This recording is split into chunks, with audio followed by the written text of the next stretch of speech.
نحمدہ ونصلی علی رسولہ الکریم اما بعد بسم اللہ الرحمن الرحیم اللہم صلی وسلم علی نبینا محمد۔ ناظرین کرام السلام علیکم ورحمۃ اللہ وبرکاتہ۔ سورہ نور کی آیت نمبر 58 سے مطالعہ شروع کر رہے ہیں، آیت نمبر 58۔ اعوذ باللہ من الشیطان الرجیم بسم اللہ الرحمن الرحیم۔ یا ایہا الذین آمنوا، اے وہ لوگو جو ایمان لائے ہو، لیستأذنکم الذین ملکت ایمانکم والذین لم یبلغوا الحلم منکم 3 مرات، چاہیے کہ تمہارے غلام تمہارے پاس آنے کے وقت اجازت لیں اور وہ بچے جو ابھی حد شعور کو نہیں پہنچے 3 اوقات میں۔ یہ گھر کے پردے کے تعلق سے کچھ تعلیمات گزشتہ نشست میں ہمارے سامنے آئی تھیں۔ کسی کے گھر میں داخل ہو تو اجازت لینی چاہیے، اپنے گھر کا معاملہ ہو تو وہاں بھی پردے کے احکامات، خواتین کے لیے لباس کا تذکرہ آیا تھا، چادر کے استعمال کا تذکرہ آیا تھا، اب کچھ اور احکامات آ رہے ہیں۔ غلام ہیں، جب غلاموں کو دور ہوا کرتا تھا، یہ چھوٹے بچے ہیں، گھروں میں آمد و رفت تو ان کی رہتی ہے، لیکن 3 اوقات پرائیویسی کے ہوتے ہیں جس میں زوجین کا آپس میں تعلق قائم کرنے کا موقع، اور یہ کہ انسان کے ذرا اضافی کپڑوں کو اتار کر لیٹ جانے سو جانے کا معاملہ زیادہ ہوتا ہے، ان پرائیویسی کے اوقات کے تعلق سے فرمایا کہ 3 اوقات میں چاہے وہ غلام کا آنا جانا ہے یا چھوٹے بچوں کا آنا جانا، وہ اجازت لیں۔ من قبل صلاۃ الفجر، نماز فجر سے پہلے، وحین تضعون ثیابکم من الظہیرہ، اور جب تم اپنے کپڑے اتار کر رکھ دیتے ہو، دوپہر کو کپڑے اتار کر رکھنے سے مراد ذرا لائٹ ڈریس میں انسان آ جاتا ہے۔ وَمِن بَعْدِ صَلَاةِ الْعِشَاء، اور نماز عشاء کے بعد، وہ ظہر کے بعد وہ قیلولے کا معاملہ جو عربوں کے ہاں بھی تھا، اللہ کے پیارے نبی علیہ السلام نے بھی اس کا اہتمام فرمایا۔ جب موقع ہو تو کوشش کرنی چاہیے، رمضان شریف میں تو زیادہ ہی لمبے قیلولے ہم لوگ کر رہے ہوتے ہیں، چلیں سنت کی نیت سے آدمی دوپہر میں آرام کر لیا کرے۔ تو فجر سے پہلے، ظہر کے بعد اور عشاء کے بعد، 3 عورات لکم، یہ 3 اوقات پردے کے یعنی پرائیویسی کے ہیں۔ لیس علیکم ولا علیہم جناحم بعدہن، نہ تم پر نہ ان پر ان کے علاوہ کوئی حرج کی بات ہے۔ طوافون علیکم بعضکم علی بعض، تم میں سے بعض کے پاس آیا کرتے ہیں، پھیرا کرتے ہیں، بار بار آنا جانا رہتا ہی ہے۔ تو عام حالات میں غلاموں کا معاملہ ہے یا یہ چھوٹے بچوں کا معاملہ ہے، ان کے لیے اجازت ہے، لیکن 3 اوقات ان کے پرائیویسی کے ہیں، یا یوں کہیے زوجین کے پرائیویسی کے ہیں، تو ان 3 اوقات میں ان کو اجازت لے کے کمروں میں آنا چاہیے۔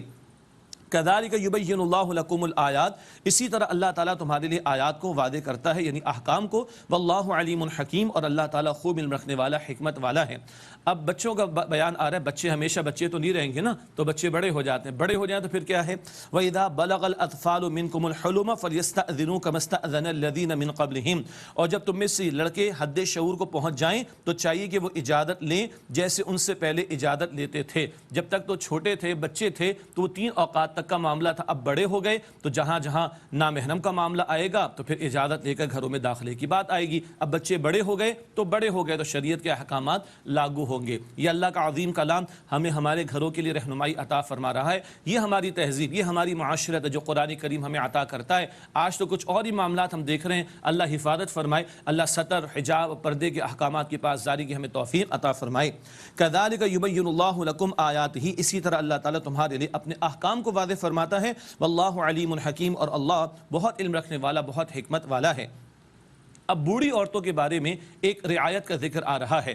اچھا، گزشتہ نشست میں ذکر آیا تھا کہ سورہ نور 6 ہجری میں نازل ہوئی، اور گھر کے اندر کے پردے کے معاملات کا یہاں پر بیان۔ سورہ احزاب سن 5 ہجری میں نازل ہو چکی، 5 ہجری یقیناً پہلے ہے۔ سورہ احزاب میں گھر سے باہر جب خاتون نکلے تو جلباب، بڑی چادر کا ذکر آیا، اس کا تذکرہ ہم بعد میں پڑھیں گے سورہ احزاب میں آیت نمبر 59 میں۔ لیکن بوڑھی عورتوں کے بارے میں بتایا جا رہا ہے کہ وہ جلباب کا معاملہ اور ایک بڑی چادر، جس کو آج کل ہم عبایا کہیں، کوٹ کہیں، بڑی چادر کہیں، جو کچھ بھی کہہ لیں، لیکن یہ کہ وہ زیادہ اہتمام بڑی بوڑھی عورتیں، ان کے لیے اس میں رعایت کا معاملہ بیان ہو رہا ہے۔ فرمایا والقواعد من النساء اللاتی لا یرجون نکاحا، اور خانہ نشیں بوڑھی عورتیں جو نکاح کی آرزو نہیں رکھتی، عمر گزر چکی ہے، اب کوئی ایسی آرزو کی خواہش بھی نہیں ہے۔ فلیس علیہن جناح، تو ان پر کوئی حرج نہیں ہے، ان یضعن ثیابہن، کہ وہ اپنے زائد کپڑوں کو اتار رکھیں۔ زائد سے مراد کیا ہے؟ روٹین کا لباس تو پہننا ہے، چادر وغیرہ بھی ہے، لیکن بڑی چادر جس کو جلباب قرآن کہتا ہے، یا کوٹ کا معاملہ، عبایا کا معاملہ اگر وہ نہ لے تو بڑی بوڑھی عورتوں کو اس میں رعایت دی گئی۔ البتہ شرط کیا ہے؟ غیر متبرجات بزینہ، بشرطے کہ زینت کا اظہار نہ کرنے والیاں ہوں۔ بعض بوڑھیوں کو بھی بڑا جوان رہنے کا شوق ہوتا ہے تو ان کے لیے سہولت نہیں ہے بھائی، ذہن میں رکھیے گا ان بوڑھی عورتوں کے لیے جو زینت آرائش کا اہتمام نہ کریں اور بننے ٹھمننے کا کسی کو اگر سنورنے کا زیادہ شوق ہے تو پھر تو وہ جلباب کا بھی اہتمام کرے، پورے جسم کو بھی چھپائے اور پورے پردے کا اہتمام کرے، وہ ذکر سورہ احزاب میں آئے گا۔ یہ بوڑھی عورتوں کے لیے ایک رہنمائی دی گئی اور ان کو ایک رعایت عطا کی گئی۔ اندازہ کریں آج تو ہمارے معاشرے میں بڑی بوڑھیاں ہیں جن کو ہم شریعت کی تعلیم کے مطابق پورا لباس اور پورا پردہ کرتے ہوئے دیکھتے ہیں، اور جوان ان کی پوتیاں اور نواسیاں ہوتی ہیں اور بالکل بے پردہ گھوم رہی ہوتی ہیں۔ استغفر اللہ، اللہ تعالیٰ کے احکامات بیان ہو رہے، اللہ تعالیٰ ہمیں دل و جان سے یقین بھی عطا فرمائے، عمل کی بھی توفیق عطا فرمائے۔ ان بوڑھیوں کے بارے میں سنیے قرآن کیا فرما رہا ہے، وَإِن يَسْتَعْفِفْنَا، اور اگر وہ اس سے بھی بچے، خیر لہن، تو یہ ان کے لیے بہتر ہے۔ سبحان اللہ، یعنی یہ بوڑھی عورتیں بھی اگر پردے کا پورا اہتمام کرے تو ان کے حق میں بہتر ہے۔ کسی بزرگ نے کہا، سمجھنے والوں کو سمجھ آ جائے گی انشاءاللہ تعالیٰ، کہ ہر گری پڑی شے کا کوئی نہ کوئی اٹھانے والا ضرور ہوتا ہے، تو حفاظت کر لیجیے، یہی زیادہ اچھی بات ہے۔ رعایت دی گئی، اگر یہ بھی بچتی رہیں تو فرمایا کہ ان کے لیے بہتر ہے۔ واللہ سمیع علیم، اور اللہ خوب سننے والا، علم رکھنے والا ہے۔ اگلی آیت کریمہ کچھ عرصے پہلے تک ہمیں تھوڑی سی فکر تھی، یعنی تلاش تھی کہ اس میں کیا کیا حکمتیں ہیں۔ تو آج جس عہد میں ہم جی رہے ہیں اور فیملی سسٹم دنیا کے بہت سے ممالک میں برباد ہوتا چلا جا رہا ہے، خونی قریبی رشتے ٹوٹ رہے ہیں، ایسے میں اللہ کے اس کلام کی آیت مبارکہ کو دیکھیں جہاں 10 قسم کے گھرانوں کا ذکر ہے۔ آپ گن لیجئے گا بعد میں انشاءاللہ، 10 قسم کے گھرانوں کا ذکر ہے جہاں کھانا کھانے کی ترغیب دلائی گئی یا اس کی طرف توجہ دلائی گئی۔ اس آیت کریمہ کا پس منظر ہے صحابہ کرام رضی اللہ تعالی عنہم اجمعین جب قتال کے میدان میں جاتے نکلتے تو اپنے گھروں کو معذورین کے حوالے کر جاتے، کیونکہ معذورین کا قتال میں نکلنا اس سے ان کو معذرت دی گئی ہے یا ان کی معذرت قبول ہے، تو وہ جو معذورین ہوتے تو ان گھروں سے استفادہ کرنے میں جھجک محسوس کرتے ہیں۔ یا کبھی ایسا ہوتا کوئی معذور شخص ہے باقی لوگوں کے ساتھ کسی محفل میں کھانے کو اس لیے نہیں بیٹھتا تھا کہ میری وجہ سے ان کو تکلیف ہوگی، ان کو کھانے میں تاخیر ہو جائے گی وغیرہ وغیرہ، ایسی کچھ جھجک کچھ لوگوں نے محسوس کی، تو اللہ تعالیٰ نے اس جھجک کے بارے میں کچھ رہنمائی عطا فرمائی۔ لیس علی الاعمى حرج، لیس علی الاعمى حرج ولا علی الاعرج حرج ولا علی المریض حرج، کوئی گناہ نہیں نہ کسی نابینا پر اور نہ کسی لنگڑے پر اور نہ کسی بیمار پر کوئی گناہ ہے، ولا علی انفسکم، اور نہ خود تم پر کوئی گناہ کی بات ہے، ان تأکلوا من بیوتکم، تم اپنے گھروں سے کھاؤ، او بیوت آبائکم، یا اپنے والد کے گھروں سے کھاؤ، او بیوت امہاتکم، یا اپنی ماں کے گھروں سے کھاؤ، او بیوت اخوانکم، یا اپنے بھائیوں کے گھروں سے کھاؤ، او بیوت اخواتکم، یا اپنی بہنوں کے گھروں سے کھاؤ، او بیوت اعمامکم، یا اپنے چچاؤں کے گھروں سے کھاؤ، او بیوت عماتکم، یا اپنی پھپھیوں کے گھروں سے کھاؤ، او بیوت اخوالکم، یا اپنے ماموں کے گھروں سے کھاؤ، او بیوت خالاتکم، یا اپنی خالاؤں کے گھروں سے کھاؤ، او ما ملکتم مفاتحہ، یا جس گھر کی کنجیاں تمہارے قبضے میں ہوں، او صدیقکم، یا اپنے دوست کے گھروں سے کھاؤ۔ یہ تو 11 ہو گئے ماشاءاللہ، جی 10 نہیں، تقریباً 11 گھرانوں کا ذکر ہے۔ آج ایک وہ تہذیب ہے جہاں نکاح کا بندوبستی نہیں ہوتا، ان بیچاروں کو کیا پتا کہ چچا کون ہوتا ہے، پھپھو کون ہوتی ہے، خالہ کون ہوتی ہے، ماموں کون ہوتا ہے، بیچاروں کو کیا پتا۔ ایک ہماری تہذیب ہے جہاں فیملی سسٹم جو ہے انٹیکٹ ہے الحمدللہ رب العالمین، اور رب کائنات اپنے عظیم کلام میں سارا ذکر فرما رہا ہے، وہ جوڑنا چاہتا ہے so that this society would be a better place to live، ہم اچھے انداز سے زندگی گزار سکیں اور آخرت کی تیاری کر سکیں۔ تو یہ ہے جو کھانے کے تعلق سے اللہ تعالیٰ نے اتنے سارے گھرانوں کا ذکر کیا۔ یہ آج سمجھ آ رہی ہے جب مغربی وہ معاشرے جو وحی الہی کی تعلیم سے دور ہو گئے اور فیملی سسٹم برباد ہو گیا، بوڑھے بیچارے سڑ رہے ہیں اولڈ ہاؤسز کے اندر، اور عزت اور عفت پاک دامنی اس کا جنازہ نکل رہا ہے اور رشتوں کو کچھ جاننے والا نہیں ہے، ایسے تناظر میں یہ آیت کریمہ اس عہد کے اندر بہت قیمتی ہمیں رہنمائی عطا کر رہی ہے۔ اللہ تعالی ہمیں رشتوں کی قدر کی توفیق دے اور جوڑے رہنے اور جڑے رہنے اور جوڑنے کی توفیق عطا فرمائے۔ فرمایا کہ لیس علیکم جناح ان تأکلوا جمیعا واشتاتا، تم پر کوئی حرج نہیں کہ تم اکٹھے مل کر کھاؤ یا جدا جدا کھاؤ۔ ویسے مل کر کھانا پسندیدہ، اس میں برکت ہوا کرتی، لیکن یاد رہے ہاں جب ایک سے زیادہ فیملیز ہوں گی تو پھر پردے کے احکامات ہوں گے، پھر خواتین میں کھا لیں، حضرات میں کھا لیں، پیٹ بھر جاتا ہے بھائی، قنات لگا کے پردہ لگا کے، اگر عورتیں عورتوں میں کھا لیں، مردوں میں کھا لیں، پیٹ بھر جاتا ہے تو لگا لیا کرے، پردہ کر لیا کرے، جب نامحرم سے اختلاط کا معاملہ آ جائے اس کا غلط مفہوم نہ لیا جائے۔ تو مل کر کھانے سے مراد کیا ہے؟ ایک گھرانے کے افراد مل کر کھا رہے الحمدللہ، اور زیادہ لوگ ہو گئے تو بھی مل کے کھایا جا سکتا ہے، حضرات میں کھا لیں، خواتین میں، یہ مل کر کھانے میں برکت ہے۔ لیکن او اشتاتا، یہ جدا جدا، کبھی اکیلے کھانا پڑ گیا، آج ٹائمنگز کے معاملات ایسے ہو جایا کرتے ہیں کہ کوئی لیٹ آ رہا ہے، کوئی جلدی آ رہا ہے، کوئی حرج کی بات نہیں۔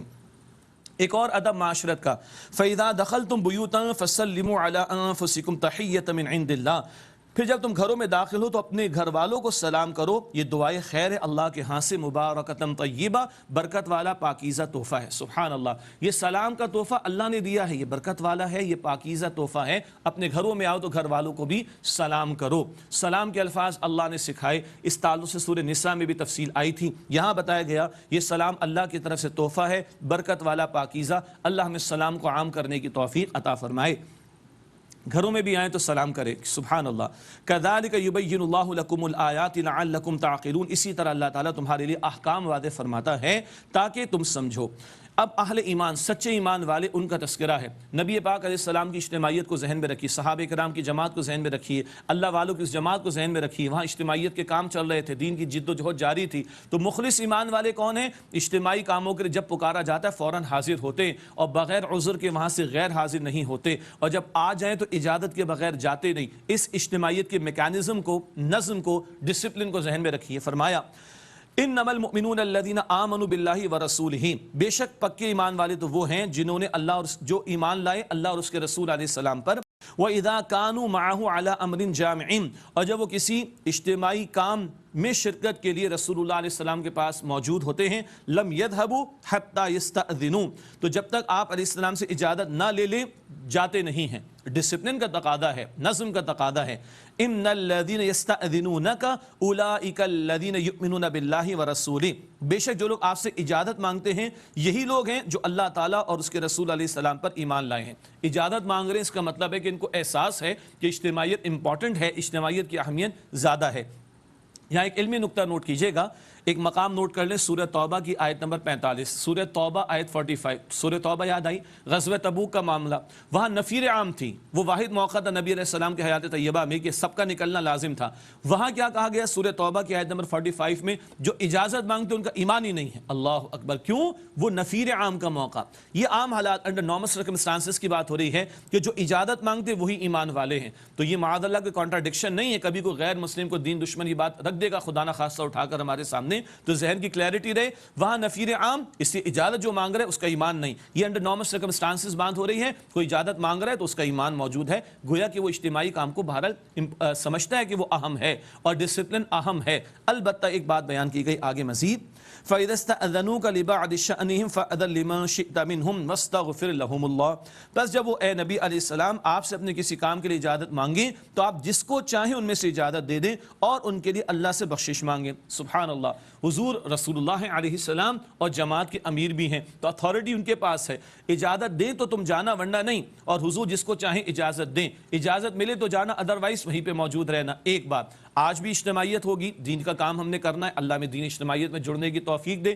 اس کا بھی ڈسپلن ہوگا، اجتماعی کام کو اہمیت دینی چاہیے، کوئی عذر پیش آ جائے تو رخصت مانگی جائے، اجازت طلب کی جائے، اور اگر اجازت ملے تو پھر ہم جا سکتے ہیں۔ لیکن یہاں ایک اور بات فرمائی، وَاسْتَغْفِرْ لَهُمُ اللَّهُ، اور ان کے لیے اللہ سے بخشش مانگیے۔ سبحان اللہ، خطا تو انہوں نے کی بخشش، بلکہ خطا بھی کہیے کہ اجازت تو انہوں نے مانگی، حضور کیوں بخشش مانگے؟ اس لیے کہ بھائی انہوں نے بہرحال انفرادی کام کو اجتماعی کام پر تھوڑی ترجیح تو دے دی نا، تو ان کے لیے بخشش کا سوال کیجئے۔ اور ایک اور اہم پہلو بھی ہے، آج ہمارے اندر سے کوئی ہوگا، وہ امیر ہوگا، ذمہ دار ہوگا، اور نیچے والے اجازتیں مانگتے رہیں گے تو دل میں کوئی میل تو آ سکتا ہے نا، ہماری بات ہو رہی ہے تو میل دور کرنے کا طریقہ کیا ہے؟ دوسرے کے لیے اپنی دعاؤں میں حصہ شامل کر لو، تو یہ دل کا میل یا تو آئے گا نہیں، اگر آ چکا ہے تو چلا جائے گا۔ ناظرین کرام، یہ اجتماعی زندگی کے میکانزم کی بات ہو رہی ہے۔ اگر وہ رسول پاک علیہ السلام کی اجتماعیت سامنے ہو تو پھر یہ مقامات سمجھ آتے ہیں، ورنہ انتہائی ادب سے عرض کروں بہت سے لوگ گزر جاتے ہیں کہ پتہ نہیں کیا بات ہو رہی، اور ابھی آگے ایک آیت کے بعد جو بات آ رہی ہے، اگر یہ اجتماعیت کا پہلو سامنے نہ ہو، انقلابی جد و جہد کا پہلو سامنے نہ ہو تو لوگ گزر جاتے ہیں کہ کیا بات یہاں پر کہی گئی۔ فرمایا وَاسْتَغْفِرْ لَهُمُ اللَّهُ، اور ان کے لیے اللہ سے بخشش مانگیے، إِنَّ اللَّهَ غَفُورٌ رَحِيمٌ، بے شک اللہ بہت بخشنے والا، نہایت رحم فرمانے والا ہے۔ لا تجعلوا دعاء الرسول بینکم کا دعاء بعضکم بعضا، تم اپنے درمیان رسول علیہ السلام کے بلانے کو ایک دوسرے کے بلانے کی طرح مت سمجھو۔ حضور علیہ السلام پکارے، حضور علیہ السلام حکم دیں، حضور علیہ السلام طلب کریں تو باقی ساری دنیا ایک طرف ہے اور حضور کا حکم اوپر رہے گا صلی اللہ علیہ وسلم، تو حضور علیہ السلام کے حکم کو ترجیح دی جائے اور ان کی اطاعت کا خیال رکھا جائے اور ان کی نافرمانی سے اپنے آپ کو بچایا جائے، ان کی پکار پر اپنے آپ کو فوراً پیش کر دیا جائے، اس کی توجہ دلائی گئی۔ قد یعلم اللہ الذین یتسللون منکم لواذا، یقیناً اللہ تعالیٰ جانتا ہے ان لوگوں کو جو تم میں سے نظریں بچا کر چپکے سے سٹک لیتے ہیں. یہ سٹک لیتے پرانے زمانے کی اردو ہے. میں ایک اور لفظ استعمال کروں تھوڑا سا غیر معیاری ہے, کھسک لیتے ہیں. اب سمجھ آ جائے گی. اب یہ کیا ہے؟ وہ منافقین کا ذکر ہو رہا ہے. حضور علیہ السلام کی مجلس سے احکامات عطا ہو رہے, کبھی قتال کا تقاضا, کبھی ہجرت کا تقاضا, کبھی راہ خدا میں نکلنے کا تقاضا. ان کو جان نظر آتی ہے جاتی ہوئی, مال نظر آتا ہے جاتے ہوئے, چپکے سے کھسک لیتے ہیں. اب اگر وہ انقلابی جد و جہد اور اس کے تقاضے سامنے ہوں گے تو یہ مقام سمجھ میں آئے گا, ورنہ لوگ لفظ کے اندر ہی پریشان ہو جائیں گے. کھسک لینے سے کیا مراد ہے, سٹک لینے سے کیا مراد ہے؟ وہ اجتماعیت والا تصور اور وہ انقلابی جد و جہد والا تصور سامنے رہے تو یہ مقامات مزید انشاءاللہ ہم پر کھلیں گے. اب جو اطاعت رسول علیہ السلام سے فرار اختیار کرتے ان کو وعید یعنی ڈراوا سنایا گیا. فَلْيَحْذَرِ الَّذِينَ يُخَالِفُونَ عَنْ أَمْرِهِ أَن تُصِيبَهُمْ فِتْنَةٌ أَوْ يُصِيبَهُمْ عَذَابٌ أَلِيمٌ. بس جو لوگ نبی علیہ السلام کے حکم کے خلاف کرتے ہیں چاہیے کہ ڈریں کہ ان پر کوئی آفت آ جائے یا ان کو دردناک عذاب پہنچے. رسول علیہ السلام کی اطاعت سے فرار اختیار کرو گے کوئی آفت آ جائے گی یا دردناک عذاب. الا ان للہ ما فی السماوات والارض, آگاہ ہو جاؤ بے شک اللہ ہی کے لیے آسمان اور زمین میں جو کچھ ہے وہ سب کچھ اللہ ہی کے لیے ہے. قد یعلم ما انتم علیہ, یقیناً وہ اللہ جانتا ہے جس حال پر اے لوگو تم ہو. ویوم یرجعون الیہ, اور جس دن ویوم یرجعون الیہ, اور جس دن وہ اس کی طرف لوٹائے جائیں گے. فَيُنَبِّئُهُم بِمَا عَمِلُوا, اللہ انہیں بتا دے گا جو کچھ ان لوگوں نے عمل کیا. وَاللَّهُ بِكُلِّ شَيْءٍ عَلِيمٌ, اور اللہ ہر شے کا خوب علم رکھنے والا ہے. یہ الحمدللہ سورہ نور کا مطالعہ کسی درجے میں مکمل ہوا.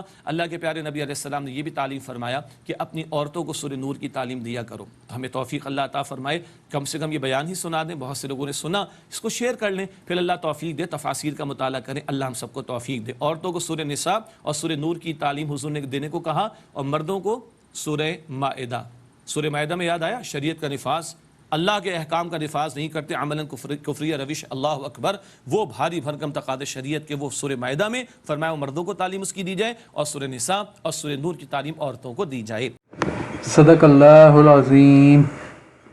صحیح بخاری حدیث نمبر 6402. حضرت ابو ہریرہ رضی اللہ تعالیٰ عنہ نے روایت کیا کہ نبی کریم صلی اللہ علیہ وسلم نے فرمایا کہ جب پڑھنے والا آمین کہے تو تم بھی آمین کہو, کیونکہ اس وقت ملائکہ بھی آمین کہتے ہیں, اور جس کی آمین ملائکہ کی آمین کے ساتھ ہوتی ہے اس کے پچھلے گناہ معاف کر دیے جاتے ہیں. صحیح بخاری حدیث نمبر 6405. نبی کریم حضرت محمد صلی اللہ علیہ وسلم نے فرمایا جس نے سبحان اللہ و بحمدہ, یعنی اللہ پاک ہے اور اسی کے لیے سب تعریفیں ہیں, دن میں 100 مرتبہ کہا اس کے گناہ معاف کر دیے جاتے ہیں, خواہ سمندر کی جھاگ کے برابر ہی کیوں نہ ہوں.